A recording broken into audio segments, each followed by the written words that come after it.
আমি যে ম্যাকডোনাল্ডটাতে চাকরি করি সেই ম্যাকডোনাল্ডে সবচেয়ে হিট আর সবচেয়ে ফেমাস একটা রেসিপি হচ্ছে ক্যারামেল ফ্রাপে।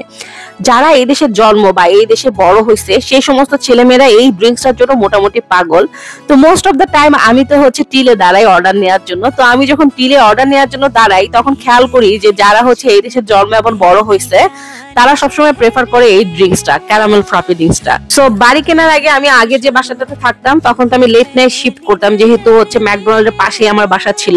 তো তখন দেখতাম রাতের বেলা দেখা যায় যে ফ্রেন্ড সার্কেলদের সাথে আড্ডাতে বা ঘুরতে যাইতে যেখানেই তারা যাক তারা হচ্ছে আপনার এই 8, 10, 9টা করে আপনার ক্যারামেল ফ্রাপে ড্রিঙ্কস নিত। তো হুইচ ওয়ান ইজ হিউজ, মানে আমার কাছে মনে হইতো যে অন্য কোনো ড্রিঙ্কস কেন তারা নেয় না, সবসময় কেন ক্যারামেল ফ্রাপেই তারা প্রেফার করে, আই ডোন্ট নো। আমাদের যাদের বাঙালি টেস্ট তারা কিন্তু এটা চাইতে হইতেছে, আমি আরেকটা ড্রিঙ্কস শেয়ার করছিলাম আপনাদের সাথে, ওইটা বেশি প্রেফার করে, ম্যাঙ্গো এন্ড পাইনাপেলটা বেশি প্রেফার করে। কিন্তু আই ডোন্ট নো এই দেশের পোলাপাইন হচ্ছে এই ড্রিঙ্কসটা বেশি প্রেফার করে। তো এটাকে আপনারা বলতে পারেন হচ্ছে ক্যারামেল কোল্ড কফিও, এটা হচ্ছে ক্যারামেল কোল্ড কফিও বলা যাবে, বাট আমাদের ম্যাকডোনাল্ডে এটাকে হচ্ছে ক্যারামেল ফ্রাপে বলা হয়।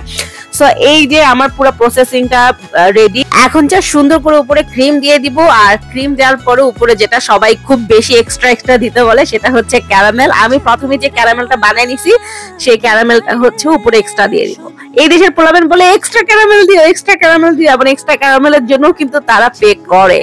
যাই হোক, আমার ড্রিঙ্কসটা একদমই রেডি, পারফেক্ট একটা ড্রিঙ্কস। আজকের মতো এখানে রাখতেছি, আল্লাহ হাফেজ।